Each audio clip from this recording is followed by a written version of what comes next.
పరిశుద్ధుడైన తండ్రి, నీకు కృతజ్ఞతాస్తుతులు చెల్లిస్తున్నాను నాయన. ఈ దినాన నీ దయను కనికరమును మా అందరిపై ఉంచినందుకు స్తోత్రాలు.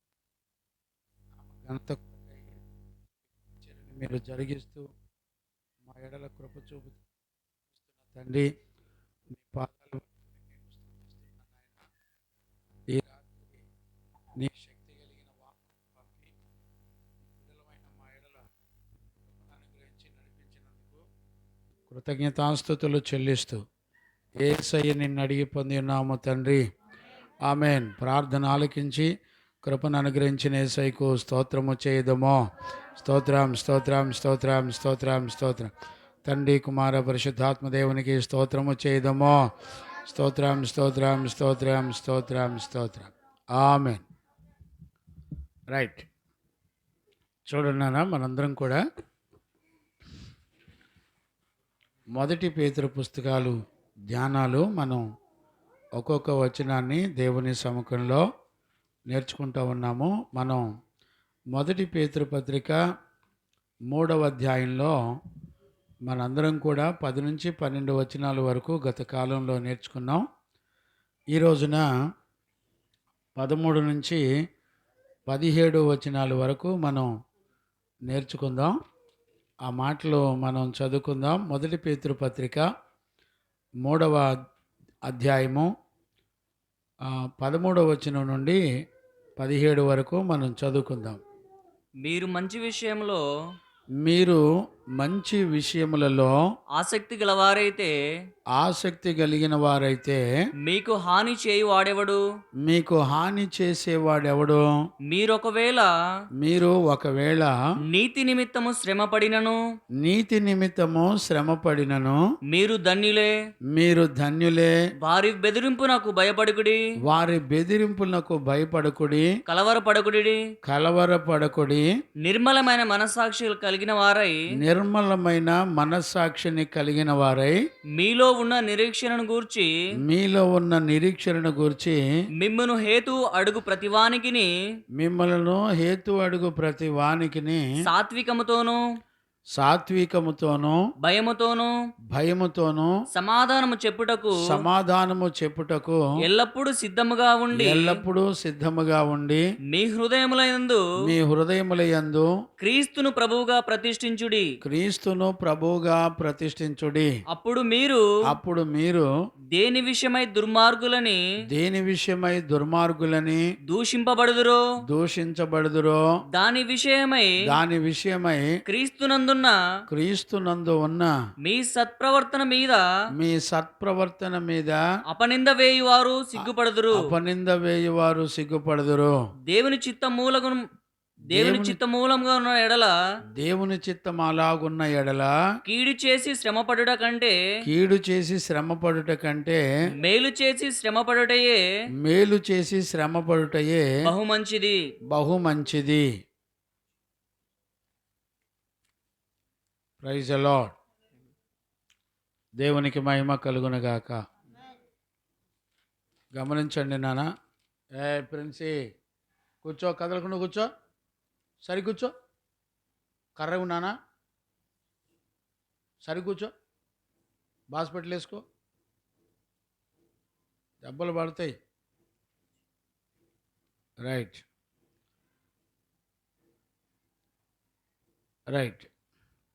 చూడండి నాన్న, మనం 13 నుంచి దేవుని యొక్క వాక్యాన్ని చదువుకున్నాం. ఈ 13వ వాక్యంలోకి వెళ్ళే ముందల కొంచెం నేను 10 నుంచి 12 వచనాల్లో ఉన్న విషయాలు కూడా కొంచెం నేను జ్ఞాపకం చేస్తాను.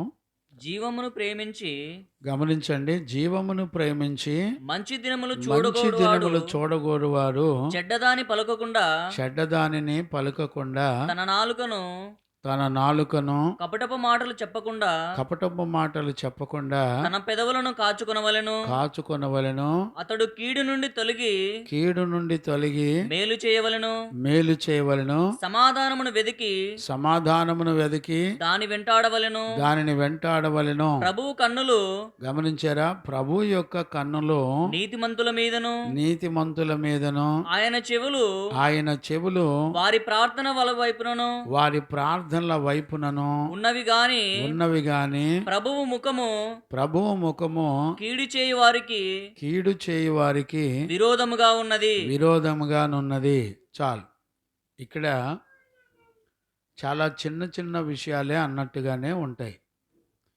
మనం వాక్యంలో చూసినప్పుడు జీవమును ప్రేమించి మంచి దినాలు చూడాలి అనుకునే వాళ్ళ గురించి పరిశుద్ధ దేవుడు రాస్తున్నాడు. గమనించారా? జీవాన్ని ప్రేమించాలంట. ఈ మాట వింటున్నప్పుడు మనకు చాలా ఈజీగా ఉంది కదా. ఒక జీవం = ఎక్కడెక్కడుందో చెప్తున్నాడు. ఒకటి, మంచి దినాలు చూడాలి. జీవం = మంచి దినాలు చూడొచ్చు. ఏ మంచి దినాలు చూడొచ్చు? ఇక్కడ చూడండి. నాలుకను, పెదవులను ఇతరులకు కీడు చేయకుండా ఉండటం, సమాధానం కలిగి ఉండటం. ఇవి కీడు చేసిన వాళ్ళకి ప్రతి కీడు చేయకూడదు అని పరిశుద్ధ లేఖనం చెప్తుంది. గమనించారా? ఫ్రెండ్స్, చూడొద్దు అసలు. బిడ్డని మనోడు చూసుకుంటాడు, జాషువా చూసుకుంటాడు. నువ్వేను కుటుంబానికి నువ్వే విలువైందని. రైట్. గమనించండి నాన్న. చూడండి, వినే శబ్దాలు చాలా ఈజీగా ఉన్నాయి. జీవము అనే పదం వెనక ఎలాంటి జీవితం ఉందో మనం గుర్తుపట్టలేం. ఒక మనిషికి దేవుడు జీవం ఇవ్వాలంటే ఆయన ఏం చేస్తే మనకు జీవం వచ్చింది చెప్పండి? మన శాపమంతా భరించాడు. అది మన శాపమంతా భరించకపోతే, మన తిరుగుబాటు అంతా భరించకపోతే మనలోకి జీవం రాదు. ఇప్పుడు చూడండి, మనం చదివినంత తేలికైన విషయాలు కాదండి. ఇక్కడ మనం గ్రహించుకోవలసినటువంటి విషయం ఏంటంటే, పేతురు చాలా చక్కటి హై స్టాండర్డ్ అనుభవంలోకి తీసుకెళ్తున్నాడు. బాబు, మీరు జీవాన్ని చూడాలంటే, మంచి దినాలు చూడాలంటే జీవాన్ని ప్రేమించాలి. ఇప్పుడు జీవాన్ని దేవుడు మనకి ఎలా ఇచ్చాడు చెప్పండి? సిలువ పొందినంతగా విధేయత చూపించి నేర్చుకున్నాడంట క్రీస్తు. ఒక పాపికి జీవం రావాలంటే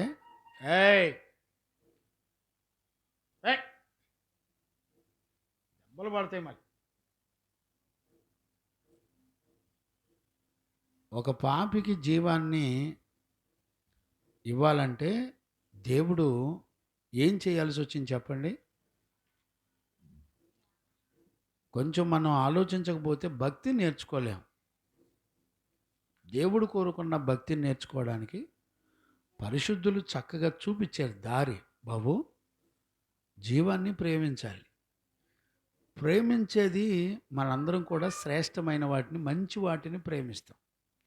ఇప్పుడు చూడండి, మనం భర్తను ప్రేమిస్తాం, మంచి విషయాలు ఉంటేనే ప్రేమిస్తాం, లేకపోతే ప్రేమించం. భార్యని ప్రేమిస్తాం, నీకు నచ్చినట్టుగా జీవిస్తే ప్రేమిస్తాం. కానీ ఏదైనా తేడా వస్తే ప్రేమించలేం. కానీ దేవుడు చూపించిన ప్రేమ ఎలాంటిదో తెలిసిన? పాపి కొరకు నిందలు, శ్రమలు, బాధలు అనుభవించి జీవాన్ని ఇచ్చాడు. ఒక పాపిలోకి జీవం అంటే మరణం లేని జీవితం ఇవ్వటానికి శ్రమలు అనుభవించాడు. ఇక్కడ టెక్స్ట్లో మనం చదువుకునేది ఏంటంటే, ఆ జీవానికి కారణం ఏంటో ఇక్కడ 13వ వచనం చెప్తున్నాడు. చూసారా? ఇప్పుడు ఒక జీవం మన దగ్గరికి రావాలంటే అది ఒక నీతిమంతుడు, ఒక పరిశుద్ధుడు ఎంత నష్టపోతే మనకు వస్తుందో చూడండి. ఇప్పుడు చూడండి, చిన్న తలనొప్పి వస్తే నువ్వు ఇంట్లోంచి బయటికి రావు. అదే డబ్బుల కోసం ఊరు తిరగమను, శుభ్రంగా ఆ, ఆటో కట్టించుకొని బస్సుల్లో ఆటిల్లో వీటిల్లో తిరగచ్చు. అంతే నా రాజ్యలక్ష్మి తల్లి. అమ్మా ఏం పేరు? ఇక్కడ మనం నేర్చుకోవలసిన విషయాలు చాలా జ్ఞానంగా అర్థం చేసుకోండి. ఇక్కడ మనకి ఏది నేర్పాలన్నా యేసు ప్రభును చూపిస్తున్నారు అపోస్తులు. అంటే చూడండి, తండ్రి తన పిల్లల కొరకు ఏమయ్యాడో చూడండి.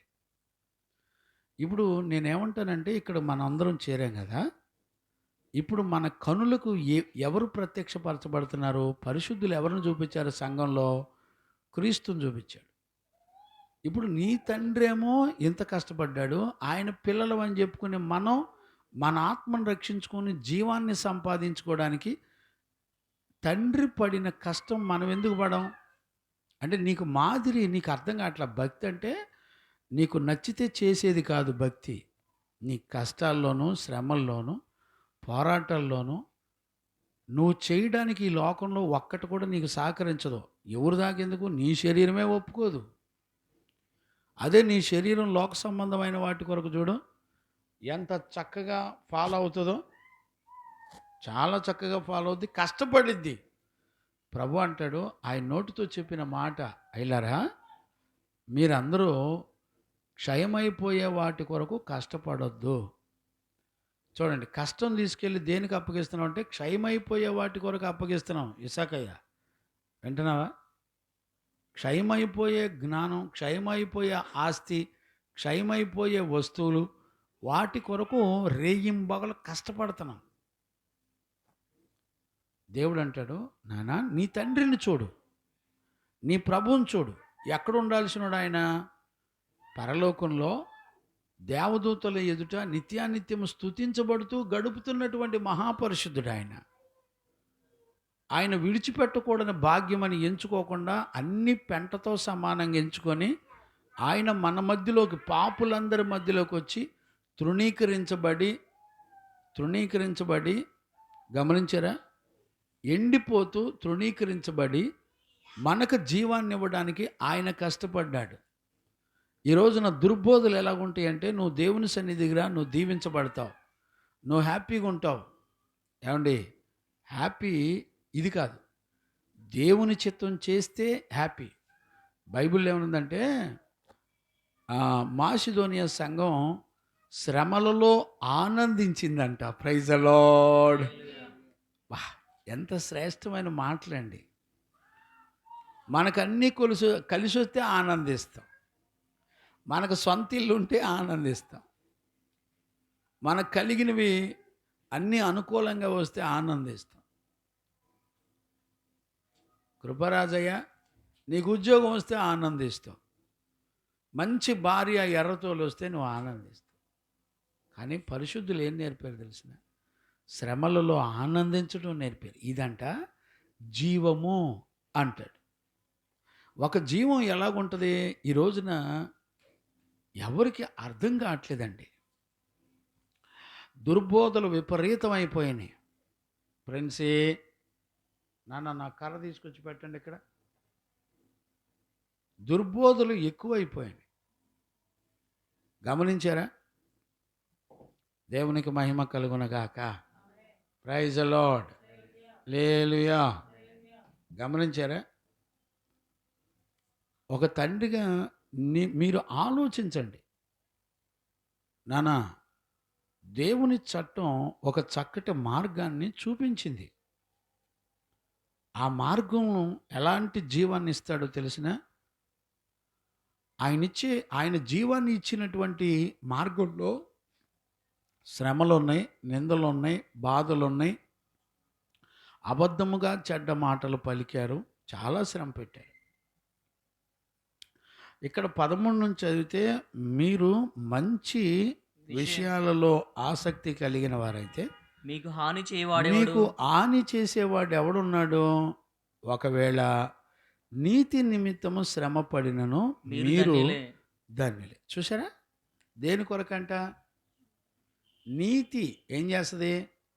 నీతి మనిషి యొక్క ఆత్మని నరకం నుండి తప్పించి యుగయుగాలు దేవుని రాజ్యంలో ఉంచుతుంది. Praise the Lord. ఇప్పుడు చాలామంది నీతి కొరకు, అంటే దేవుని పిల్లలు కానివ్వండి, సేవకులు కానివ్వండి, సేవకులు పిల్లలు కానివ్వండి, నీతి కొరకు కష్టపడే పిల్లలు ఉన్నారండి. ఈ లోకంలో జానడ పొట్ట కోసం చదువులు, విద్యలు, అబ్బో అసలు ఇంటర్నేషనల్. అవునమ్మా తల్లి, ఎవరికి అర్థమైంది లేఖనాలు? జీవ గ్రంథం, పరిశుద్ధ గ్రంథం ఎవరికి అర్థమవుద్ది? ఈ రోజున గ్రహించే వాళ్ళు ఎవరు లేరండి, ఆలోచించే వాళ్ళు ఎవరు లేరు. చూడండి, ఒక విషయాన్ని పరిశుద్ధులు సంఘానికి ఎలా నేర్పుతున్నారో చూడండి. నాన్న, జీవాన్ని సంపాదించుకోవాలి, అది మంచి దినాలు చూడొచ్చు. నువ్వు జీవం అనేదాన్ని అంటే నువ్వు ప్రేమించాలి అంటాడు. ఏమండి, జీవ మార్గంలో అన్ని శ్రమలు ఉంటాయండి ఈ లోకంలో. యేసు ప్రభు చూపించిన జీవ మార్గంలో ఆయనకి ఏమైనా పండ్లేసి దండలిచ్చి ఘనపరిచి సన్మానం చేశారు ఎవడన్నా? ఏం చేశారు? అవునా? కొట్టారు, నిందించారు, చెడమాటలు పలికారు, అబద్ధమెల్ల పలికారు, విపరీతమైనటువంటి మాటల చేత హింసించింది లోకం. అంటే ఇప్పుడు మనందరం కూడా ఈ లోకం నన్ను హింసించింది కనుక మిమ్మల్ని కూడా హింసిస్తారని దేవుడు ముందుగానే చెప్పాడు. ఎవరి నిమిత్తం అంట? నీతి నిమిత్తం. నీతి నిమిత్తం శ్రమపడి నిందించబడితే బైబిల్ ఏమని రాశాడు? మీరు ధన్యులు అన్నాడు. కొంచెం ఆలోచించండి. నీ ఉద్యోగాన్ని బట్టి, ఆస్తిని బట్టి ధన్యులని చెప్పలా.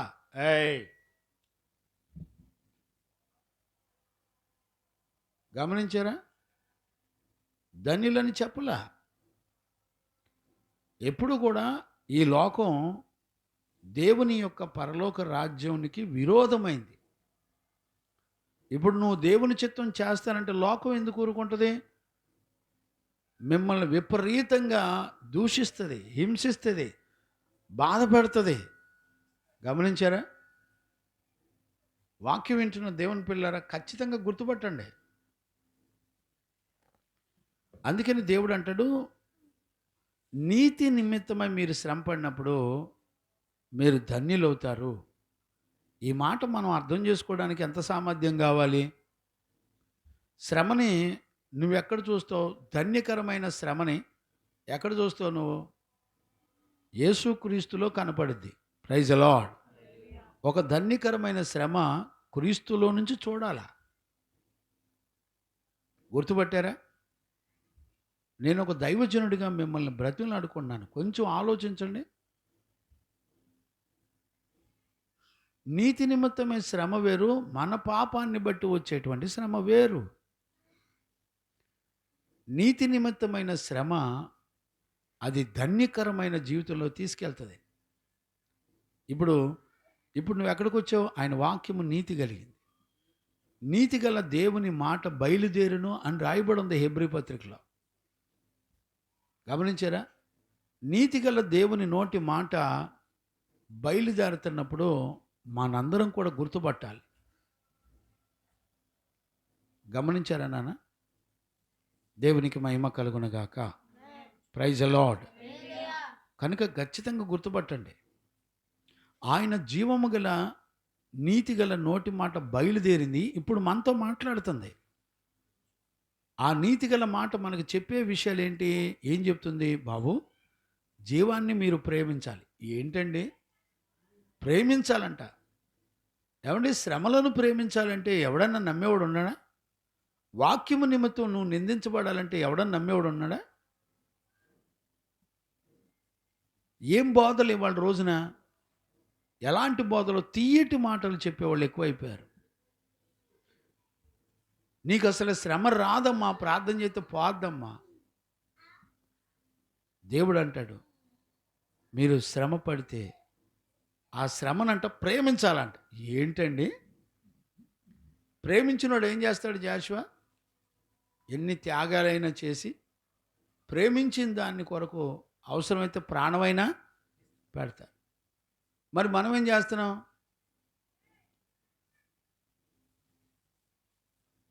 నేను అంటాను, ఒక నీతి నిమిత్తమైన జీవము కలిగిన వాక్కు కోరుకున్న జీవితం చేయడానికి నీ బిడ్డల్ని ఎందుకు బలవంతం చేయవు? నీ భర్తను ఎందుకు బలవంతం చేయవు? తల్లిదండ్రులు చెప్తారు, అమ్మో నా పిల్లలంటే ప్రాణం అండి. మంచిది. దేని విషయంలో ప్రాణం? ఏది బోబెట్టటమును, ఉతికిన బట్టలు వేయటమును, వాళ్ళకి కావలసిన అవసరాలు తీర్చటం, అదా? అది మోసం చేస్తుందండి. నువ్వు ప్రేమిస్తున్నావంటే ప్రేమించే మాటకు అర్థం ఏంటంటే దేవుని విషయాల్లో భయపడుతూ దేవుడు కోరుకున్న పరిశుద్ధమైన జీవితంలో నువ్వు, నీ పిల్లలు, నీ భర్త, నీ కుటుంబం అందరూ ఒకే మనసుతో ఉండాలి. అది కదా ప్రేమ అంటే. యెహోషువ నేనును నా ఇంటి వారును మేము జీవం గల దేవుని ప్రేమిస్తాం, యెహోవాను ప్రేమిస్తాం. ఎంత చక్కటి తీర్మానం గమనించారా నాన్న?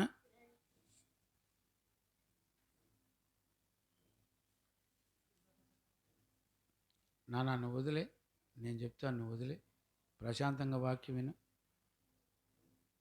నువ్వు వదిలే, నేను లేచి వచ్చి కూడా కొడతా, నువ్వు ఫీల్ అవ్వ మాకు, ప్రశాంతంగా కూర్చో. నీతిమంతుని చేతులు దెబ్బలు తిన్న పిల్లలు మదిలో బంగారం అయ్యారు పిల్లలు వాళ్ళు. రైట్, నువ్వు అసలు ఆ పిల్లని ముట్టుకోమా.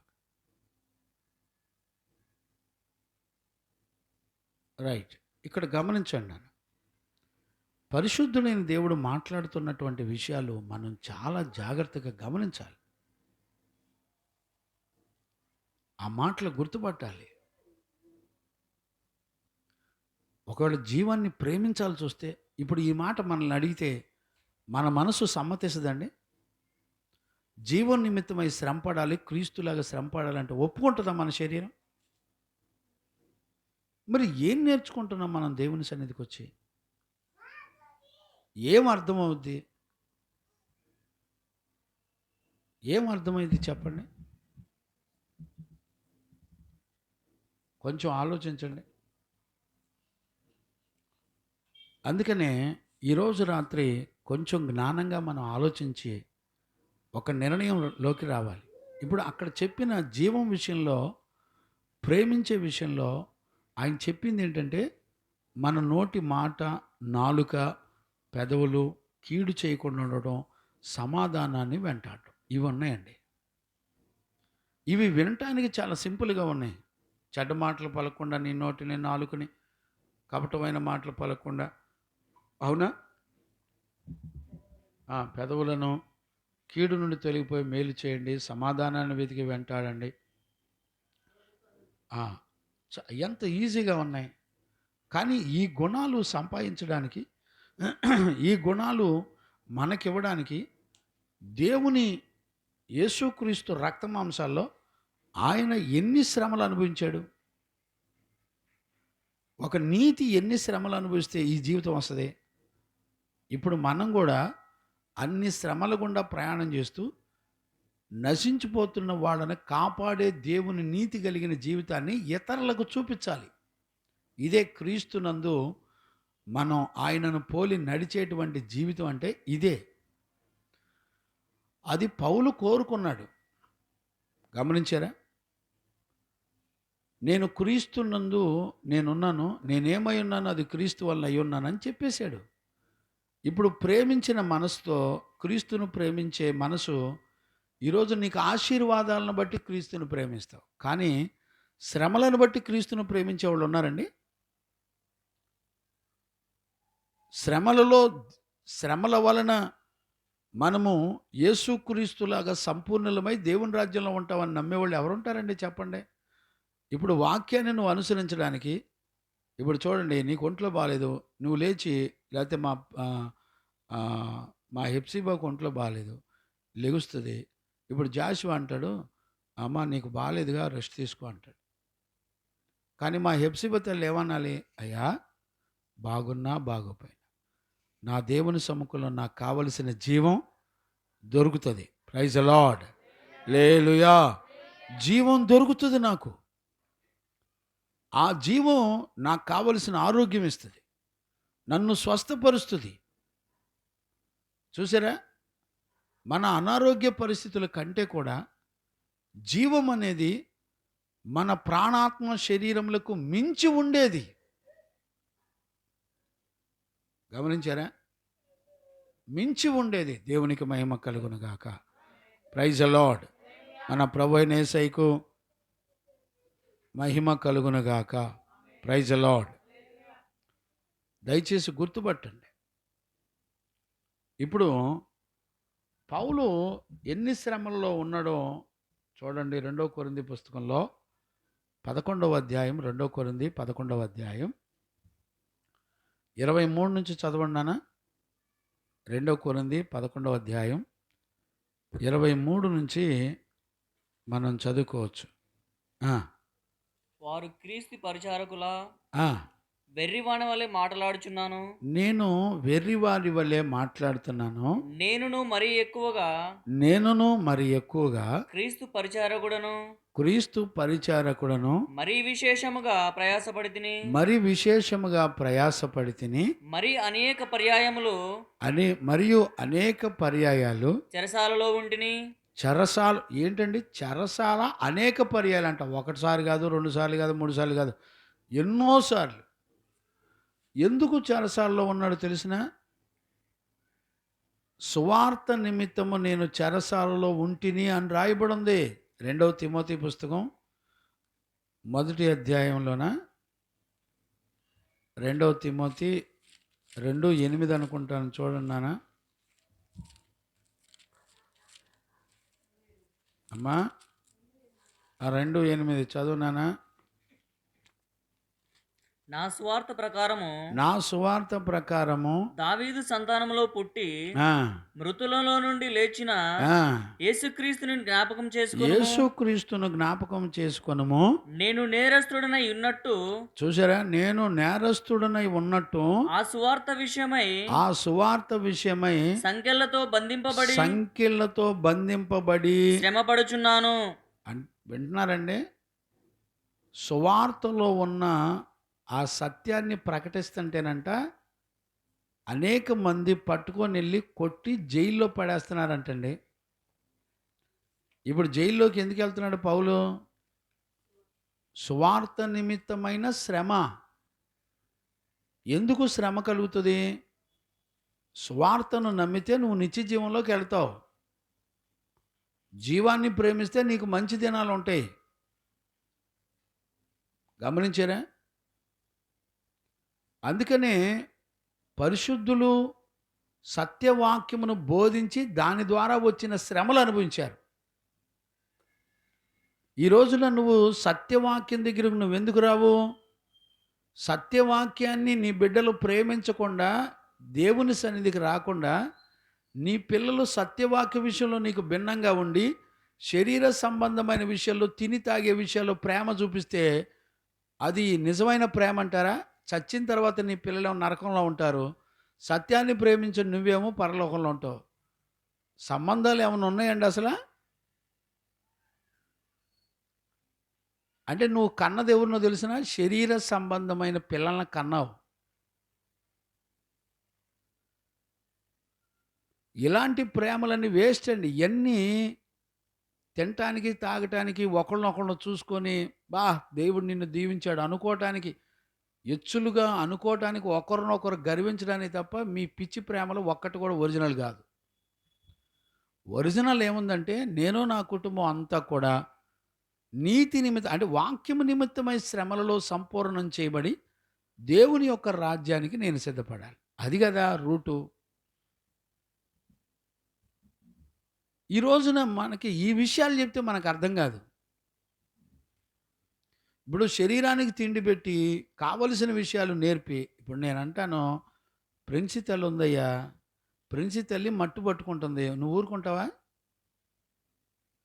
ఎందుకు ఊరుకో? కావాలంటే కొడతావా లేదా? దేవుని సన్నిధిలో అల్లరి చేస్తుంటే కొట్టడానికి మనసు ఒప్పుద్దా?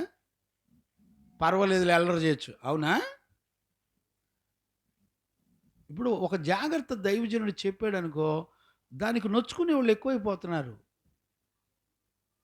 దైవజనుడు ఒక జాగ్రత్త, ఇప్పుడు ఏది నేర్పితే అది నేర్చుకునే వయసు ఇప్పుడు. అమ్మా అదొద్దు అంటే వద్దు, చి అంటది.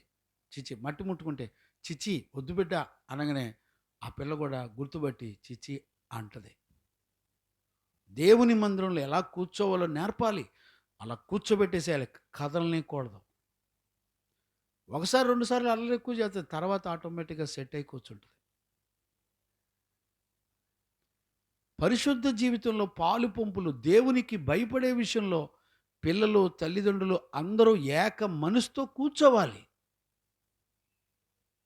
తల్లేం ప్రతిష్టగా ఉంటుంది, పిల్లేం రంగులు మేకప్లు వేసుకొని తిరుగుతుంది. ఎవరిని ఏమంటామండి మేము? పరిశుద్ధమైన విషయాల్లో, దైవికమైన విషయాల్లో ఒక చక్కటి క్రమం, అందరిలో ఒకే మనసు పనిచేయాలి. ఇదే కదా పరిశుద్ధాత్మ మనకు అనుగ్రహించింది. ఇప్పుడు మీ ఇంట్లో పరిశుద్ధాత్ముడు మిమ్మల్ని నడిపిస్తున్నాడా లేదని అర్థమైంది. మీరు ఇంట్లో వాళ్ళందరూ పరిశుద్ధాత్ముడు కనుక మిమ్మల్ని నడిపిస్తే అందరూ వచ్చి వాక్యం వింటారు, అందరూ వచ్చి వాక్యానుసారమైన జీవితం చేస్తారు. వాక్యానుసారమైన జీవితం చేస్తుంటే ఈ లోకం నిన్ను హింసించిద్ది, నీ మీద చెడ్డ మాటలు పలుకుతుంది, నిన్ను బాధ పెడుతుంది. దేవుడు అంటాడు మీరు ధన్యులు అవుతారంటాడేంటి? గమనించారా? ఒక ధన్యకరమైనటువంటి జీవితాన్ని, ఒక నాలుకని పెదవుల్ని కాపాడుకొని సమాధానాన్ని వెంటాడి కీడు చేసినోడు కీడు చేయకుండా బతకడానికి దావీదు మనం 34వ కీర్తనలో ఎట్లా బతికాడో మనం లాస్ట్ సెక్షన్లో మనం ఆల్రెడీ చూసాం. ఎట్లా బతికాడు, ఎలా ఆధారపడ్డాడు చూడండి. 34వ కీర్తనలో నేను ఎల్లప్పుడూ యెహోవాను సన్నుతించెదను, నిత్యము ఆయన కీర్తి నా నోట నుంచి. చూసారా ఎలాంటి జీవితం చేస్తున్నాడు? మన నోటికి ఉన్నటువంటి మాటలను జయించడానికి ఖచ్చితంగా ఎల్లప్పుడూ యెహోవాను స్తుతిస్తూ నిత్యము ఆయన కీర్తిని నోట నుంచుకొని, యెహోవాను బట్టే నేను అతిశయిస్తున్నాను, దీనులు దానిని విని సంతోషించుదురు. నాతో కూడి యెహోవాను గణపరచండి. మనము ఏకముగా కూడి. అదిగో చూసారా ఏకత్వం ఎలా వచ్చింది? తన రాజ్యంలో ఎవరు కనపడితే వాళ్ళందరినీ ఏకత్వంలో తీసుకొస్తున్నాడు. నేను అంటాను పరిశుద్ధాత్ముడు నిన్ను నీ పిల్లల్ని నడిపిస్తే, నీ కుటుంబాన్ని నడిపిస్తే మీలో ఏకత్వం ఎందుకు రావట్లే? నీ పిల్లలేమో రోడ్లు ఎమ్మడి తిరుగుతూ ఉంటారు, నువ్వేం మందిరంలో కూర్చుంటావా? అండ్ నీ కుటుంబం మొత్తం దేవుని దృష్టికి ఏక మనసు కలిగిన వాళ్ళు కాదు. ఎవడు భిన్నాభిప్రాయాలు ఎవడు మట్టుకు వాళ్ళు పీక్కెళ్ళిపోవటమే, నా ఇష్టం, నా ఇష్టం. అదేంటమ్మా? తినే విషయంలో, తాగే విషయంలో, బట్టల విషయంలో, పండగల విషయంలో, ఆచారాల విషయంలో అన్ని సందర్భాల్లో ఏక మనసు కలిగి ఉంటున్నారు. కానీ దేవుని దగ్గరికి వచ్చేవాడికి పిల్లలు ఇష్టపడరంట, పిల్లలు రాలేరంట, కుదరదంట. ఏం మాట్లాడాలి? మేమేం చెప్తాం? ఈ రోజుల్లో దేవుని నీతి ఉన్నట్టుగా చెబితే, సత్యం చెబితే చేదుగా ఉంటుందండి. అందరికీ తీపి ఐస్ క్రీంలో విషం పెట్టి చంపడంలో సాతాను మొనగాడు. తియ్యటి మాటలు చెప్పే వాళ్ళ దగ్గర చాలా హ్యాపీగా వెళ్ళబుద్ధి అయింది. ఏం చెప్తాం మనం? గొర్రె కషాయం నమ్మినట్లు నమ్మి బ్రతుకుతున్నారు. ఒక నీతిమంతుడు ఎందుకు శ్రమ పడుతున్నాడు? ఎందుకండి మీ నిమిత్తం నేను ఎందుకు ఇంత శ్రమ పడాలి? నేను ఎందుకు ఈ జీవితం చేయాలి? ఇష్టాలని, కోరికలను అన్నిటిని చంపుకొని ఎండిపోతూ, తిని తినక రోగాల్లో, దైవిక స్వస్థతలో ఉంటూ, దేవుని మీద ఆధారపడుతూ మీ కొరకు నేనెందుకు నష్టపోవాలి? నాకేందండి బాధ? దేవుడు చెప్పాడు, బాబు ఇలా నువ్వు శ్రమ పడకపోతే ఒక ఆత్మ రక్షించబడదో. నీ సేవకుడు నీ కళ్ళ ముందుల దేని కొరకు ఖర్చు అవుతున్నాడో నువ్వెందుకు గమనించలేకపోతున్నావు? నువ్వెందుకు గుర్తుపట్టలేకపోతున్నావు? ఇప్పుడు పరిశుద్ధుల్లో ఏక మనసు ఎలా ఉంది? దావీదు ఎలా ఉన్నాడు చెప్పండి? దావీదు అంటాడు, నాతో కూడా యెహోవాను గణపరచుడి, మనము ఏకముగా కూడి ఆయన నామమును గొప్ప చేయుదము. నేను యెహోవా యొద్ద విచారణ చేయగా ఆయన నాకు ఉత్తరం ఇచ్చెను. గమనించారా? యెహోవా దగ్గర నేను విచారణ చేస్తే నాకు ఉత్తరం ఇచ్చాడు ఆయన. నాకు కలిగిన భయములన్నిటిలో నుండి ఆయన నన్ను తప్పించెను. దేవునికి మహిమ కలుగునగాక. ఏమండి నీకు దేని చూసి నువ్వు భయపడుతున్నావు వాటి అన్నిటి నుండి తప్పించాడు ఆయన. ఎందుకు తప్పించాడు? దావీదుకి ఏక మనసు ఉంది. దావీదుతో ఎవరు కలిసి ఉన్న వాళ్ళందరినీ దేవుని స్తుతించడానికి రమ్మంటాడు. మనం రమ్మంటామా? చిన్న తేడా వస్తే నువ్వు రాకపోయినా పర్వాలేదు, టేక్ రెస్ట్. అవునా? ఏం చెప్తామండి మనం? ఏమంటాం? ప్రాణం పోతున్న జీవాన్ని విడిచిపెట్టకూడదు. జీవ విషయంలో, దేవుని వాక్య విషయంలో, పరిశుద్ధుల సహవాస విషయంలో ఎవ్వరూ కూడా వేరవ్వకూడదు. అందరికీ ఏక మనసు కావాల్సిందే. లేదులేండి పర్వాలేదులేండి కాదో, చిన్న పొరపాటే నష్టం అధికంగా ఉంటుంది. నష్టాన్ని ఎవడు కోర్చలేడు. కొన్ని కుటుంబాలు అయితే అసలు ఇంట్లో నుంచి బయటికి రారు. ఏకంగా కుటుంబాలే ఏక మనసుతో శుభ్రంగా ఇంట్లో కూర్చుంటారు. పరిశుద్ధులు కానీ, సహవాసం కానీ, మందిరం కానీ, ఒక నీతిమంతులు విషయాలు కానీ ఏముండవు. అదేమంటే టీవీలో వాక్యం వస్తుందిగా, మేము కూడా వాక్యం వింటున్నాం. అవునా? ఎవడు నేర్పాడు నాన్న నీకు? ఏం అర్థం కావట్లేదండి. దినాలు ఎంత భయంకరంగా ఉన్నాయో గమనిస్తున్నారా? కాబట్టి పేతురు ఎంత చక్కటి అనుభవం గుండా మనల్ని నడిపిస్తున్నాడో చూడండి. పరిశుద్ధాత్ముడు పేతురుకు చక్కగా బోధించి చక్కగా నడిపిస్తున్నాడు మనల్ని. అందుకనే చూడండి, ఇప్పుడు 13వ వచనంలో మీరు మంచి విషయాల్లో, మొదటి పేతురు పత్రిక 3వ అధ్యాయం 13వ వచనం, మీరు మంచి విషయాల్లో ఆసక్తి గల వారైతే, ఆసక్తి కలిగిన వారైతే మీకు హాని చేయి వాడేవాడు. ఇప్పుడు ఇక్కడ ఒక కన్ఫర్మేషన్ చెప్తున్నాడు. మీరు మంచి విషయాల్లో ఆసక్తి గల, మంచి అనేది దేవుని వలన సృష్టించబడిన ప్రతిదీ మంచిది మంచిది మంచిది. ఒక మంచిది గనక అంటే దేవుని యొక్క చిత్తము. గమనించారా? దేవుని యొక్క చిత్తం చేసినప్పుడు, మంచిది చేసినప్పుడు మీకు హాని చేసేవాడు ఎవడో? హాని అనే పదానికి అర్థం ఏంటంటే హెల్, పాతాళము. మనకు నిత్యమైన నాశము, ప్రమాదం, పాతాళం. గమనించే వాళ్ళు ఉన్నారా? గుర్తుపట్టగలిగిన వాళ్ళు ఉన్నారా? హాని చేయవాడెవడు? మీరు ఒకవేళ నీతి నిమిత్తం శ్రమ పడినను మీరు ధన్యులే. గమనించారా? ఇప్పుడు పౌలు దేని నిమిత్తం జైల్లోకి వెళ్ళాడు చెప్పండి? సువార్త నిమిత్తము ఆయన జైల్లోకి వెళ్ళాడు. ఏ సువార్త? సత్య సువార్త. ఉన్నది ఉన్నట్టుగా బోధించాడు ఆయన. దేవునికి మహిమ కలుగునుగాక. Praise the Lord. ఉన్నది ఉన్నట్టుగా బోధించాడు ఆయన, నేర్పించాడు ఆయన. గమనించారా? నీతి నిమిత్తమై శ్రమ పడినా కూడా మీరు ధన్యులే. ఇప్పుడు పౌలు సువార్త నిమిత్తమై శ్రమ పడుతున్నప్పుడు పౌలుకు తెలుసు, నేను ధన్యుణ్ణి, నాకు ఒక ధన్యకరమైన జీవితం గుండా దేవుడు నన్ను నడిపిస్తున్నాడు అని గుర్తుపట్టాడు. గమనించారా? అందుకని మనం ఇందాక చదివాం కదా, 2 కొరింథీ 11:23 నుంచి మళ్ళీ ఒకసారి చదువునానా? వారు క్రీస్తు పరిచారకుల వెర్రివాణి వల్లే మాట్లాడుచున్నాను. నేను ఒక వెర్రోని లాగా నేను మాట్లాడుతున్నాను.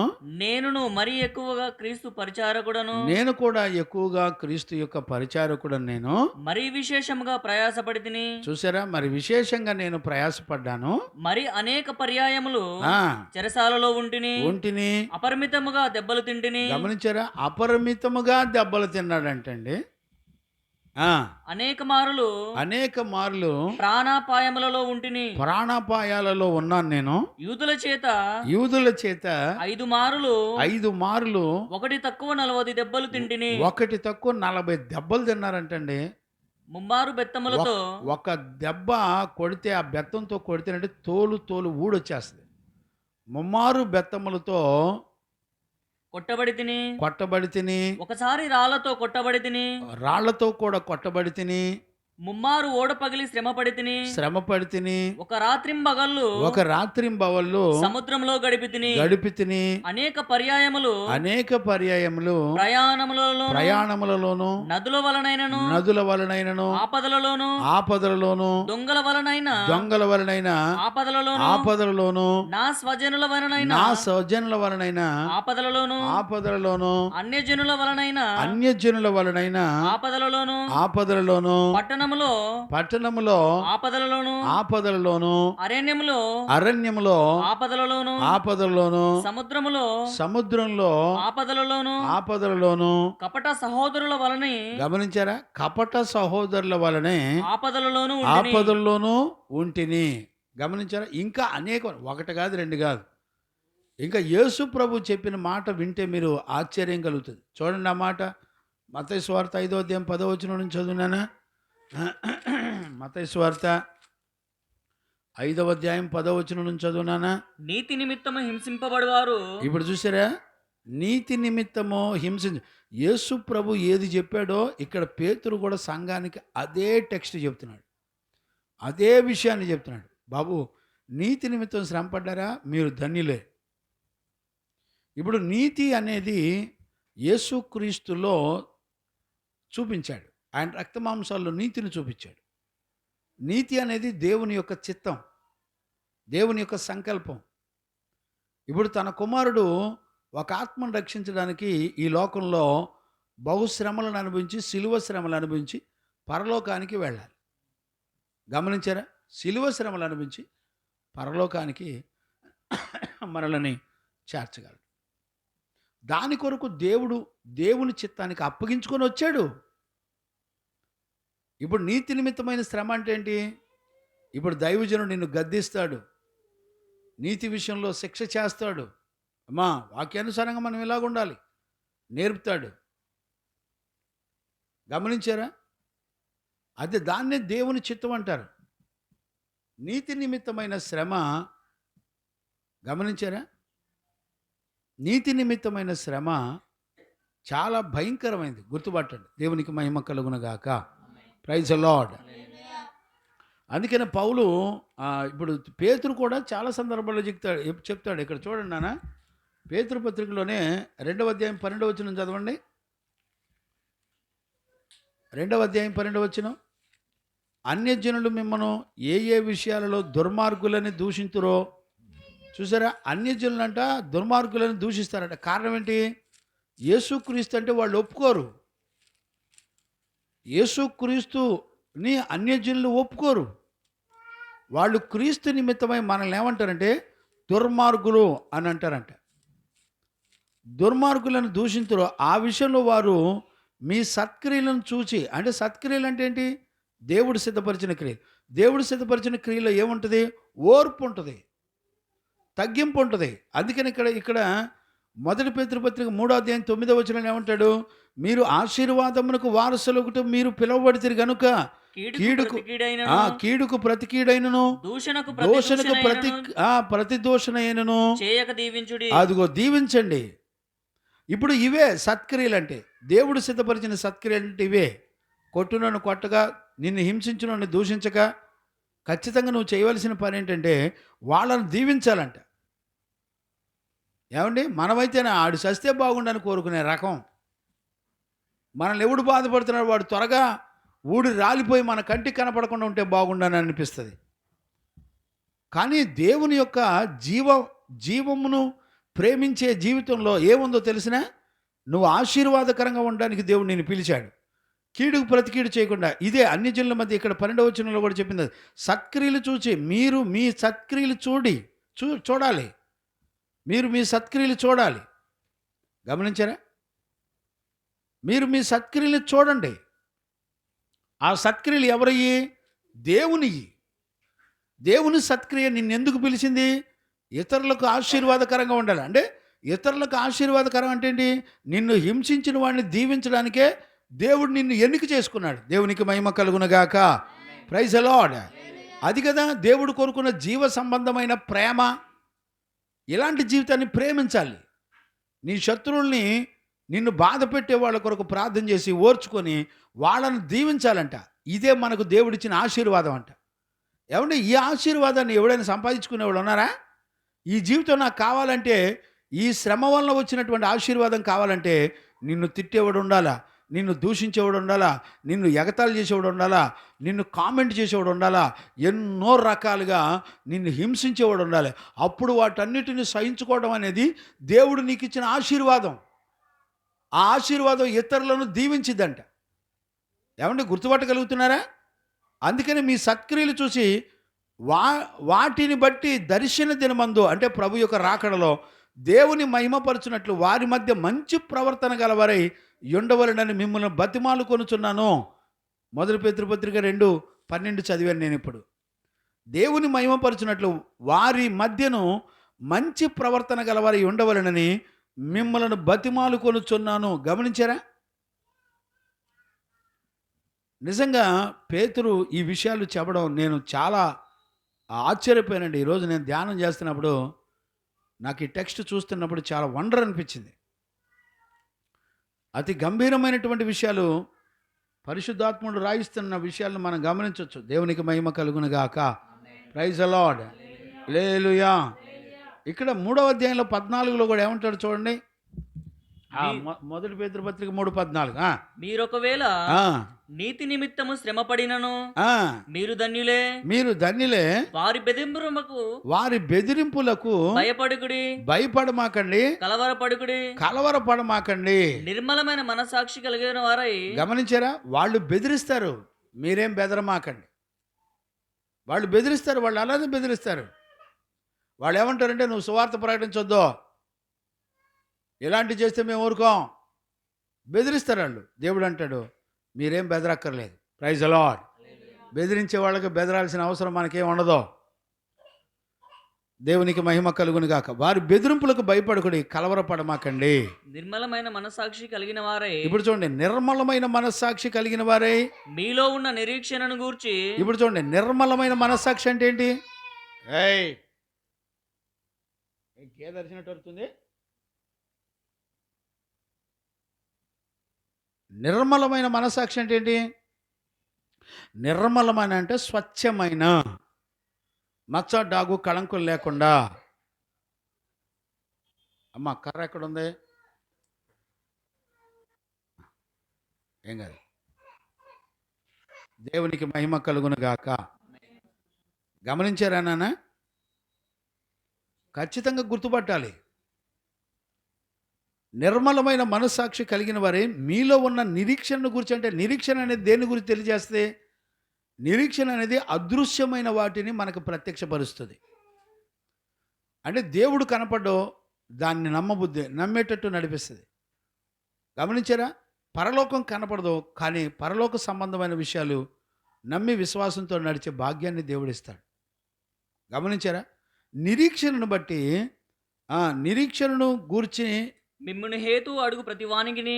ఇప్పుడు చూడండి, మీ నిరీక్షణ ఏంటి అని అంటే, మిమ్మల్ని హేతు అడిగే ప్రతి వాణ్ణి ఏం చేయాలంట? సాత్వికముతోను భయముతోను. ఎందుకు భయపడాలి?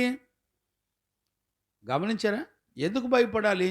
సాత్వికముతోను భయముతోను సమాధానము చెప్పుటకు ఎల్లప్పుడూ సిద్ధముగా ఉండి. ఇప్పుడు సిద్ధముగా ఉండాలి. ఎందుకు అనంటే దేవునికి భయపడాలి. దేవునికి భయపడడం అంటే అర్థం ఏంటి? కీడుకు ప్రతి కీడు చేయకూడదు, శపించనుండి శపించకూడదు. వాళ్ళు బలహీనులుగా ఉండి మనల్ని శోధిస్తున్నప్పుడు మనం సహనంతో నీతి విషయాల నిమిత్తమై మనం చక్కగా వాక్యంలో ఉన్న సంగతులు, దేవుడు ఏ విషయాలైతే మనకు బోధించాడో ఆ విషయాలు ఉన్నది ఉన్నట్టుగా మనం ఖచ్చితంగా ఇతరులకు బోధించాలి. సాత్వికముతో, ఓర్పుతో మనం వాళ్ళకి సమాధానం చెప్పాలి. సమాధానం చెప్పే విషయాలకి ఎలా ఉంటుందో తెలిసిన, వాక్యాన్ని నువ్వు ఆధారం చేసుకుని బతికేవు చూసావా, ఆ బ్రతుకు యొక్క ఆధారానికి కారణం ఏంటో వాళ్ళకి ఆ క్రీస్తును ప్రత్యక్షపరచాలి. నీ బ్రతుకులో ఆధారం, నీ బ్రతుకులో జీవం, నీ బ్రతుకులో జీవితం అంతా కూడా క్రీస్తును బట్టే. ఆయన క్షమించబోతే నీకు బ్రతుకులేదు. ఆ ఆధారాన్ని క్రీస్తును ప్రత్యక్షపరచాలి. ఇక ఏ లోక సంబంధమైన విషయాలు మాట్లాడకూడదు. గమనించారా? దేవునికి మహిమ కలుగును గాక. అందుకనే దేవుని విషయాల్లో మనం భయపడాలి. ఎందుకు భయపడాలి? క్రీస్తు మీద నువ్వు ఆధారపడిన సత్యాన్ని నువ్వు ఇతరులకు ఖచ్చితంగా వాళ్ళు అడిగినప్పుడు ఇదిగో క్రీస్తు నాకు ఆధారం, క్రీస్తుని బట్టి నాకు స్వస్థత, ఇదిగో క్రీస్తుని బట్టి నాకు స్వస్థత బుద్ధి, నా హృదయం నూతనపరచబడింది, నన్ను దేవుడు ఆదరిస్తున్నాడు, ఇలాగా క్రీస్తు వలన నీకు కలిగిన విషయాల్లో ఉన్నది ఉన్నట్టుగా వాళ్ళకి చెప్పాలి. అలాంటి చెప్పే విషయాల్లో దేవుని తీర్పు మన మీద ఉంటుంది. ఖచ్చితంగా మనం క్రీస్తును బయలుపరచాలి. ఇప్పుడు చూడండి, పేతురు ఒకప్పుడు అబద్ధమాడి దేవుని యొద్ద నుంచి దూరం అయ్యాడు. కానీ ఎప్పుడైతే దిద్దుకున్నాడో, తన బ్రతుకు మార్చుకున్నాడో, ఇప్పుడు అంటాడు పేతురు, ఇదిగో నా మరణమైన జీవమైన క్రీస్తే, ఆయనలో ఉన్న జీవమే నన్ను బ్రతికించింది. ఇప్పుడు ఆయన కొరకు సాక్షిగా నిలబడ్డాడు.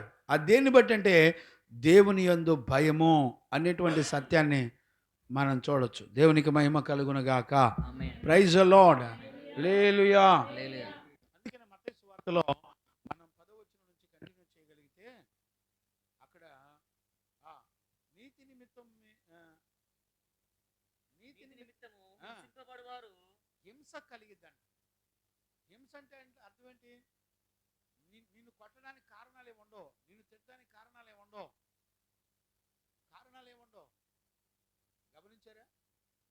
కానీ హింసిస్తారు నిన్నంతే, మాటల గారడీలతో హింసిస్తారంతే. నీతి నిమిత్తము హింసింపబడువారు ధన్యులు, పరలోక రాజ్యం వారిది. నా నిమిత్తము జనులు మిమ్మల్ని నిందించి. ఇప్పుడు చూడండి, నా నిమిత్తము అంటే నా అనే మాటకి అర్థం ఏంటంటే పరిశుద్ధ జీవితం నిమిత్తమై జనులు మిమ్మల్ని నిందించి హింసించి మీ మీద అబద్ధముగా చెడ్డ మాటలలో పలుకున్నప్పుడు. ఇప్పుడు చూడండి, మీ మీద అబద్ధముగా చెడ్డ మాటలన్నీ కూడా పలుకున్నప్పుడు మీరు ధన్యులు. సంతోషించి ఆనందించుడి. ఎక్కడ సంతోషించాలి? సంతోషం ఎక్కడుంది? ఏ విషయంలో మనం సంతోషించాలి? దయచేసి ఈ విషయాలు గుర్తుపట్టండి. నీకు ఏవేవో నీ కలిగిన వస్తువులను బట్టి సంతోషించడం వలన మనకు దేవుని రాజ్యం రాదు. గమనించారా? శ్రమలలో హింసించబడుతున్నప్పుడు, సత్యవాక్యము నిమిత్తం హింసించబడుతున్నప్పుడు, శ్రమలు అనుభవిస్తున్నప్పుడు మన సంతోషం అందులో ఉందండి. ఈ సంతోషం మనలో సంపూర్ణం చేయబడి ప్రభు యొక్క రాజ్యంలో యుగయుగాలు కూడా ఉంటామనేటువంటి సంగతి మనం గుర్తుపట్టాలి. దేవునికి మహిమ కలుగును గాక. Praise the Lord. Hallelujah. Continue చేయనా? లేకపోతే చూడండి అన్న, అపోస్తుల కార్యాలు 14వ అధ్యాయం 22 నుంచి చదవన్నానా? నీకున్న విశ్వాసము దేవుని ఎదుట నీ మట్టుకు నీవే ఎంచుకొనుము. 14:22 అపోస్తుల కార్యాలు 14వ అధ్యాయం 22వ వచనం. నీకున్న విశ్వాసము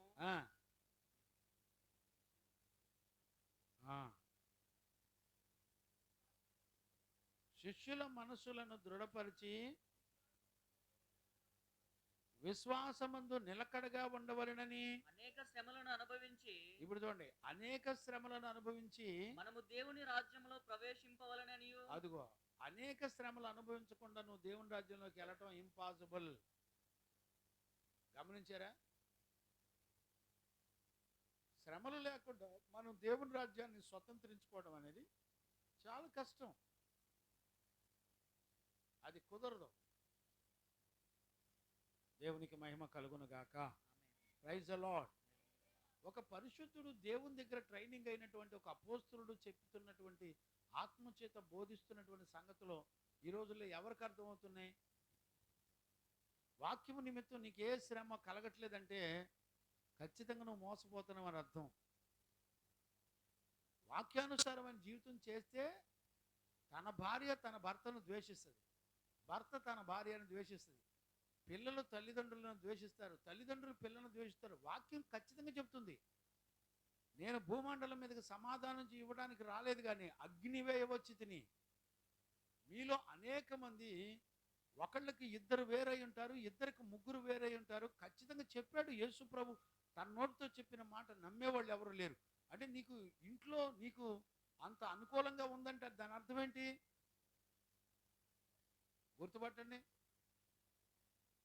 ఖచ్చితంగా వాక్యము నిమిత్తమైనటువంటి సత్య సంబంధమైన జీవితం మనం చేయట్లేదు అనేటువంటి సంగతి ఖచ్చితంగా గుర్తుపట్టాలి. దేవునికి మహిమ కలుగును గాక. Praise the Lord. హల్లెలూయా. కాబట్టి ఇక్కడ మనం చదువునానా అక్కడ శిష్యుల మనసులను దృఢపరిచి దృఢపరిచి, విశ్వాసమందు నిలకడగా ఉండవలనని ఇప్పుడు దృఢపరిచి విశ్వాసమందు నిలకడంటే అర్థం ఏంటి? దృఢం అంటే గట్టితనం. ఇప్పుడు ఐరన్ రాడ్లు వేసి, సిమెంట్ వేసి, కంకర వేసి, మనం పిల్లర్స్ వేసామనుకోండి, అది ఎలాగుంటుంది? చాలా స్ట్రాంగ్గా ఉంటుంది, అది చాలా గట్టిగా ఉంటుంది, అది చెదరదు. ఈ రోజున దేవుని వాక్యంలో దేవుడు కోరుకున్న జీవితంలో మనం ఎలాగుండాలో తెలిసిన, అలా కాంక్రీట్ వేయబడిన పిల్లర్ ఎంత స్ట్రాంగ్గా ఉంటుందో అలా ఉండాలి. అంటే ఇక ఈ లోకంలో నిన్నేది కదిలించడానికి దమ్ము ఉండదు. ఏ పరిస్థితులు వచ్చినా నిన్ను ఆటంకపరిచేటువంటి విషయాలు ఉండవు. గమనించారా నాన్న? దేవునికి మహిమ కలుగును గాక. Praise the Lord. అందుకనే పరిశుద్ధ లేఖనం ఖచ్చితంగా చెప్తుంది. చదవండి నాన్న. హెబ్రీ పత్రిక 10వ అధ్యాయము 34వ వచనం నుంచి కూడా మనం చదువుకుందాం. చాలా విలువైన మాటలు ఇవి. హెబ్రీ పత్రిక 10వ అధ్యాయము 34 నుంచి కూడా చదవండి నాన్న. ఎలాగనగా ఆ, మీరు ఖైదులో ఉన్నవారిని కరుణించి ఆ, మీకు మరీ శ్రేష్టమైనదియు మీకు మరీ స్థిరమైనదియునైన స్థిరమైనదియునైనా స్వాస్థ్యమున్నదని ఎరిగి మీ ఆస్తి కోల్పోవుటకు ఆ, సంతోషముగా ఒప్పుకొంటిరి. ఇప్పుడు చూడండి, వాళ్ళ ఆస్తులను కూడా కోల్పోవడానికి ఎలా ఒప్పుకున్నారంట? చాలా సంతోషంగా ఒప్పుకున్నారంట. దేవునికి మహిమ కలుగును గాక. Praise the Lord. ఈ రోజుల్లో ఆస్తిని కోల్పోతారండి ఎవరైనా విశ్వాసం నిమిత్తం? ఆలోచించండి. ఆ రోజున పరిశుద్ధాత్ముడు వాళ్ళకి నేర్పిన ఆ రూట్ చూడండి. మీకు ఒక అద్భుతం చెప్పనా? నిన్న ఒంగోలులో సేవకులు కోవటానికి వెళ్ళినప్పుడు ఆ రోజు రాత్రి నేను అక్కడే ఆగిపోవాల్సి వచ్చింది. తెల్లారి నేను అదేంటిది చీరాల మీటింగ్లకు వెళ్ళాలి సేవకులు కోవటానికి. సరే, ఆ రోజు హోటల్లో మేము స్టే చేసాం కాస్త రెస్ట్ తీసుకోవడానికి. ఆ రోజు మళ్ళా మేము పగలు సేవకులు కోవటం చూసుకొని మళ్ళీ నైట్ వేరే ఊరు వెళ్ళాం సువార్తకి. అక్కడ ఇంచుమించు 12:30 అయిపోయింది ఆ రోజు నైట్. మేము మరలా రూమ్ దగ్గరికి వచ్చేవాడికి 12:30 అయిపోయింది. ఇంకా సర్లేని ఇంకా అక్కడ రెస్ట్ తీసుకున్నాం. మళ్ళీ పొద్దున్నే 7:30కి చీరాలు బయలుదేరాం. సరే, ఏం జరిగిందంటే ఆ హోటల్ యజమానుడు నన్ను చూసి ఏమన్నాడు తెలిసిన? తండ్రి అన్నాడండి. అయ్యా, తండ్రి దగ్గర మేము డబ్బులు తీసుకోవచ్చా? వద్దయ్యా, మీరు ఎప్పుడు వచ్చినా నా రూమ్లో లాడ్జ్లో మీరు చక్కగా రెస్ట్ తీసుకొని, ఏసీ రూమ్ పర్ డేకి 1500 రూమ్ రెంట్. ఆయన ఒకటే చెప్పాడయ్యా, మీరు తండ్రి లాంటి వాడు, ఒక అన్యజనుడు. అక్కడ ఎప్పుడు ఆ కొండపై నుండే వాళ్ళ ఈ మ్యూజిక్లు పెడతా ఉంటారు. అక్కడ చక్కగా వాళ్ళకు ఒక భక్తి ఉంది. ఆయన నన్ను చూసి ఒకటే అన్నాడు, అయ్యా మీరు తండ్రి లాంటి వాడు, దయచేసి మీ దగ్గర నేను డబ్బులు తీసుకున్నాను, వద్దు, మీరు ఎప్పుడు వచ్చినా ఫ్రీ, ఇక్కడ రండి, ఉండండి, వెళ్ళండి. గమనించారండి? ఆయన అంతమంది క్యాబిన్లో వాళ్ళ స్టాఫ్ ఉన్నారు, పనోళ్ళు ఉన్నారు, బయట నుంచి వచ్చిన హోటల్లో బయట నుంచి వచ్చిన వాళ్ళు ఉన్నారు. వాళ్ళందరి మధ్యలో నుంచొని తల వంచుకొని, అయ్యా నా కొరకు ప్రార్థన చేయండి అన్నాడండి. అక్కడే వాళ్ళందరి ముందులో నేను నుంచొని ప్రార్థన చేస్తే ఎంత సంతోషించాడు ఆయన. ఒక అన్యజనుడు. ఈ రోజున మనకుంటుందండి అలాంటి విశ్వాసం. ఇప్పుడు పౌలు ఏమంటాడంటే ఆ వచనంలో చదువునానా 34వ వచనం. ఎలాగనగా మీరు ఖైదులో ఉన్న వారిని కరుణించి మీకు మరీ శ్రేష్టమైనదియు స్థిరమైనదియునైనా స్వాస్థ్యము ఉన్నదని ఎరిగి మీ ఆస్తి కోల్పోవుటకు సంతోషముగా ఒప్పుకొంటిరి. చూసారా? ఆస్తి కోల్పోవడానికి మీరు చాలా సంతోషంగా ఒప్పుకున్నారు. కాబట్టి మీ ధైర్యమును విడిచిపెట్టకుడి. మీ ధైర్యమును విడిచిపెట్టకూడదు. ఇప్పుడు ఆస్తిని కూడా పోగొట్టుకోవడానికి ఏం కావాలంటే వాళ్ళకి ధైర్యం కావాల్సి వచ్చిందంట. ఈ ధైర్యాన్ని మీరు విడిచిపెట్టమాకండి. చూసారా ఎలాంటి శ్రమ చెప్పండి? వాళ్ళకి కలిగినటువంటి ఆస్తిని సమస్తాన్ని పెంటతో సమానంగా ఎంచుకొని క్రీస్తునందు విశ్వాసంతో వాళ్ళు బతికారండి. సంతోషముగా ఒప్పుకుంటుంది. కాబట్టి మీరు ధైర్యమును విడిచిపెట్టుకుడి. దానికి ప్రతిఫలముగా ఆ, గొప్ప బహుమానము కలుగును. చూసారా, దానికి ప్రతిఫలంగా ఏం ఏం కలిగిందంటే గొప్ప బహుమానం కలుగుతుంది. గమనించారా? ఏంటండి అసలు ఈ వాక్యాలు? ఈ రోజుల్లో మనకేమర్థమవుద్ది? దేవునికి మహిమ కలుగును గాక. దాని ప్రతిఫలము గొప్ప బహుమానము కలుగును. మీరు దేవుని చిత్తమును నెరవేర్చిన వారై దేవుని చిత్తము నెరవేర్చిన వారై వాగ్దానము పొందు నిమిత్తము వాగ్దానములు పొందు నిమిత్తము మీకు ఓరిమి అవసరమై ఉన్నది. మీకు ఓరిమి అవసరమై ఉన్నది. గుర్తుపట్టారా? దేవుడిచ్చిన వాగ్దానం మీ జీవితంలో నెరవేరాలంటే మీకేం కావాలి తెలిసిన? ఓర్పు కావాలి, తగ్గించుకునే మనసు కావాలి, క్షమించే మనసు కావాలి. ఈ గుణాలు ఎప్పుడైతే మనలో ఉంటాయో అవి నిన్ను చక్కగా ఆయన వాగ్దానం చేసిన దాన్ని స్వతంత్రించుకునేటువంటి జీవితాన్ని దేవాది దేవుడు మనకు అనుగ్రహిస్తాడు. Praise the lord.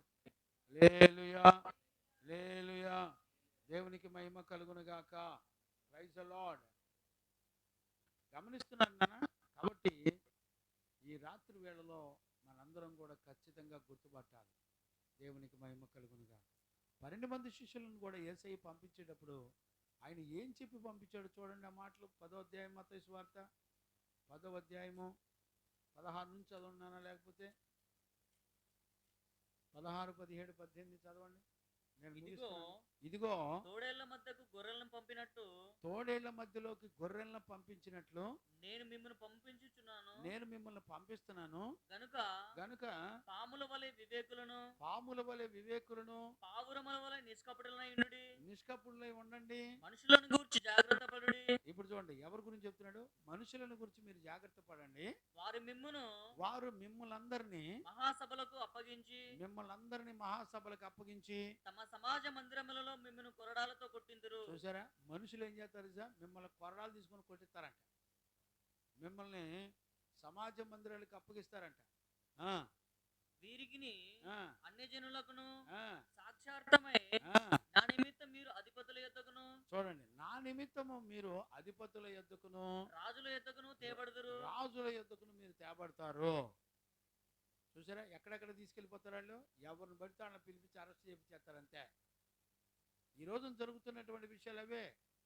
అక్కడ 22 కూడా చదువునానా, 22 వచ్చిన 10, 22, 23. మీరు నా నామము నిమిత్తము అందరి చేత చేత మీరు ద్వేషించబడతారు. అంతవరకు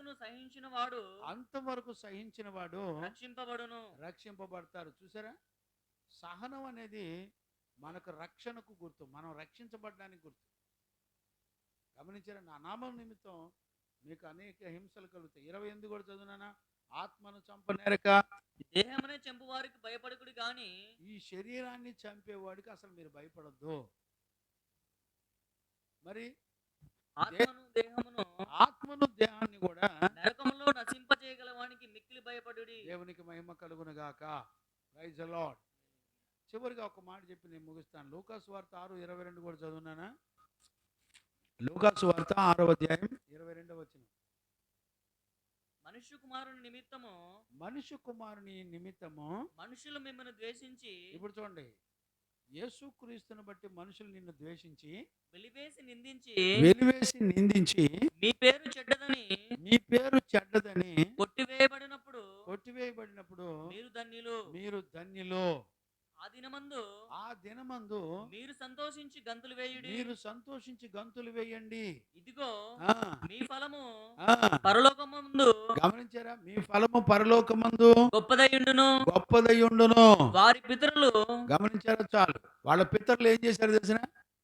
వాళ్ళ పితరులు ప్రవక్తలను చంపారు. ఇశ్రాయేలు ప్రజలు ప్రవక్తలను చంపేశారండి. నీతిమంతులను చంపేశారు. ఇశ్రాయేలు ప్రజల దగ్గరికి వచ్చి ప్రవక్తలు ఇర్మియా గానుండి, యేస్కేలు గానుండి, దానియేలు గానుండి, ఎవరు ఎక్కడ పరీక్షించినా, పరిశుద్ధుల ప్రవక్తలను ఎక్కడ పరీక్షించినా, మీకాను కానివ్వండి, కొట్టి చంపేశారంతే, హింసించేశారంతే, ప్రవక్తలను సమాధులు గోలీలు కట్టారంతే. చంపి ఎందుకు? బాబు, వాక్యానుసారంగా మీరు చేసే తప్పు అని చెప్పినందుకు చిత్ర హింసలు పెట్టారు. ఇప్పుడు సేవకుల కోటాల్లో మన వాక్యం చెప్తున్నాం కదా. ఇప్పుడు రేపొద్దున నాకు గిఫ్ట్గా కూడా ఇవే ఉంటాయి. ఎక్కడ పడితే అక్కడ నన్ను పట్టుకొని కొట్టి చంపేస్తారు, గుర్తుపెట్టుకోండి. కనుక సంఘ పిల్లలు దైవజనుల విషయంలో క్రూరమైన తోడేళ్ళు సింహాల నోటి నుండి మీ ప్రార్థనలు నన్ను తప్పించిని అని అపోస్తుడైన పౌలు చెప్తాడు. సంఘ ప్రార్థనలు చేయాలి. గమనించారా? దైవజనులను దేవుడు సేవకుల మధ్యలో వాడుకుంటున్నాడంటే ఆశామాశాలు కాదు. శాస్త్రులు పరిచయాలు ఏ విధము చేతనైనా యేసు ప్రభుని మీద పళ్ళు కొరికి పట్ట పట్ట పట్ట పట్ట ఆయన ఎక్కడ దొరికితే ఆయన అక్కడ చంపేయాలని పళ్ళు కొరికిరి అని రాయబడింది. స్టెఫెన్ రాళ్లతో కొట్టి చంపినా కూడా వాళ్ళ కోపం చల్లారలా. ఎవరు వీళ్ళంతా? పాస్టర్సే. సత్యాన్ని గురించి మాట్లాడినప్పుడు ఎవరు ఊరుకోరు. ఈ రోజున ఆ ఊరిలో చీరాల్లో సేవకుల కూటంలో చాలామంది రివర్స్ అయ్యి గందరగోళం చేశారంట. నేను మధ్యాహ్నం 2-3ంటికి వాక్యం చెప్పి నేను బయలుదేరి 4ంటికి అట్లా బయలుదేరి నేను వచ్చేసాను. నేను వచ్చిన తర్వాత 6-7 వరకు విపరీతంగా వాళ్ళు వాదోపవాదాలను పెట్టుకున్నారంట.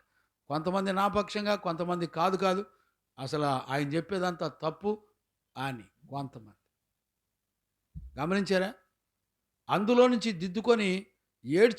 దిద్దుకొని మనసు మార్చుకున్న వాళ్ళు 3 సేవకులు ఫోన్ చేశారు నాకు పొద్దున.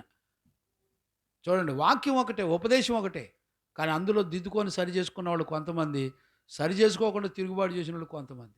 రేపు రాబోయే దినాల్లో నాకు అర్థమైంది, ఖచ్చితంగా ఎక్కడో చోట కొట్టి చంపేస్తారు, నో డౌట్.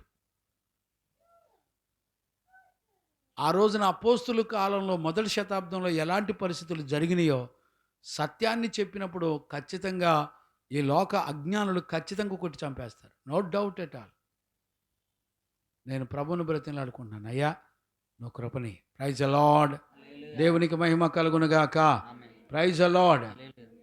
అందుకనే పేతురు ఈ విషయాలు చెప్తున్నాడు. వెళ్ళారా మీరు నీతి నిమిత్తమై, ఇక్కడ మన మూల వాక్యంలో చదువుకొని ముగించుకుందాం. మీరు మంచి విషయంలో ఆసక్తి గలవారైతే అయితే మీకు హాని చేయవాడెవడు? మీకు హాని చేసేవాడు ఎవడున్నాడు? మీరు ఒకవేళ నీతి నిమిత్తము శ్రమ పడినను, ఇప్పుడు చూడండి, ఒకవేళ నీతి నిమిత్తం మీరు సత్య స్వార్థను చెప్పినప్పుడు శ్రమ పడితే మీరు ధన్యులే. మీరు ఎంత గొప్ప ధన్యులో. వారి బెదిరింపునకు భయపడకుడి. ఇప్పుడు చాలా మంది బెదిరిస్తారు మిమ్మల్ని, మీరు బెదిరింపునకు భయపడొద్దు, కలవరపడద్దు. నిర్మలమైన మనసాక్షి కలిగిన వారై. గమనించారా? మచ్చ డాగులు లేకుండా స్వచ్ఛమైన క్రీస్తును వెంబడించే స్వచ్ఛమైనటువంటి పరిశుద్ధమైన మనసుతో మనం మనస్సాక్షి కలిగిన వాళ్ళమై ఉండాలి. దేవునికి మహిమ కలుగును గాక. కాబట్టి ఈ రాత్రి వేళలో ఖచ్చితంగా మనం ఈ విషయాలు గుర్తుపట్టి మనం కూడా సత్య సంబంధమైన విషయాల్లో ఆసక్తి కలిగి ఉండి మనం వాక్యం కోరుకున్న జీవితాన్ని చేసి ప్రభు యొక్క రాకడ కొరకు మనందరం సిద్ధపడి నడిపించబడదము గాక. ఆమేన్. ప్రార్థన చేసుకుందాం. స్తోత్రం స్తోత్రం స్తోత్రం స్తోత్రం స్తోత్రం స్తోత్రం స్తోత్రం స్తోత్రం స్తోత్రం. ప్రార్థన. మహాపరిశుద్ధుడైన తండ్రి, నీకు కృతజ్ఞతాస్తుతులు చెల్లిస్తున్నాను నాయన.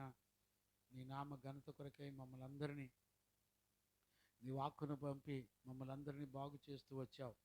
నిజంగానే గత సెక్షన్లో జీవమును ప్రేమించి మంచి దినాలు కోరుకునేవాడు, ఇదిగో చెడ్డ మాటలు పలకుండా తమ నాలుకను, కపటమైన మాటలు చెప్పకుండా పెదవులను, కీడు చేసిన వాడికి మేలు చేయాలని, సమాధానమును వెతికి వెంటాడాలని, ఇవన్నీ కూడా ప్రభు కన్నులు చూస్తున్నాయని, వాళ్ళు చేసే ప్రార్థనలు ఆలకిస్తున్నాడని ప్రభా మీరు మాతో మాట్లాడుతూ వచ్చారు. 13వ వచనంలో కూడా మంచి విషయాలలో ఆసక్తి కలిగిన వారైతే మీకు హాని చేసేవాడు ఎవడుంటాడు? నిత్య నరకం నుండి మరి తప్పించబడి మనల్ని బాధ పెట్టేవాళ్ళు ఎవరు ఉండరని సత్యవాక్యం చెప్తుంది. ఒకవేళ నీతి నిమిత్తం శ్రమ పడితే మీరు ధన్యులే. బెదిరించే వాళ్ళకి బెదరకుండా, భయపడకుండా, కలవరపడకుండా మంచి నిర్మలమైన మనస్సాక్షి కలిగి ఉండి మనందరం కూడా లోబడాలి. అలాంటి కృప ప్రభు మనందరికి అనుగ్రహించి నడిపించును గాక. పరిశుద్ధమైన తండ్రి, ఈ రాత్రి నీ వాక్కును పంపి మమ్మల్ని దర్శించి మాతో మాట్లాడినందుకు కృతజ్ఞతాస్తుతులు చెల్లిస్తూ యేసయ్య నిన్ను అడిగి పొంది ఉన్నాము తండ్రి. ఆమె ప్రార్థన ఆలకించి అడిగినవన్నీ పొందుకునే భాగ్యం ఇచ్చి నడిపించిన యేసయ్యకు స్తోత్రము చేయదుమో. స్తోత్రం స్తోత్రం స్తోత్రం. తండ్రి, కుమార, పరిశుద్ధాత్మదేవునికి స్తోత్రము చేయదుమో. స్తోత్రం స్తోత్రం స్తోత్రం స్తోత్రం. ఆమేన్. మన తండ్రి అయిన దేవుని నుండి, మన ప్రభువైన యేసుక్రీస్తు నుండి, పరిశుద్ధాత్మని యొక్క అన్యోన్య సహవాసము, సన్నిధి, సమాధానం విశ్వసించిన బిడ్డలకును సకల పరిశుద్ధులకు యేసయ్య కృప, సమాధానం మనందరికీ తోడైండి నడిపించును గాక. ఆమేన్. హల్లెలూయా, హల్లెలూయా, హల్లెలూయా. అందరికీ వందనాలు. రేపు ఉదయకాలంలో 7:30 గంటలకి అందరం కలిసి కూడుకుందాం. Praise lord.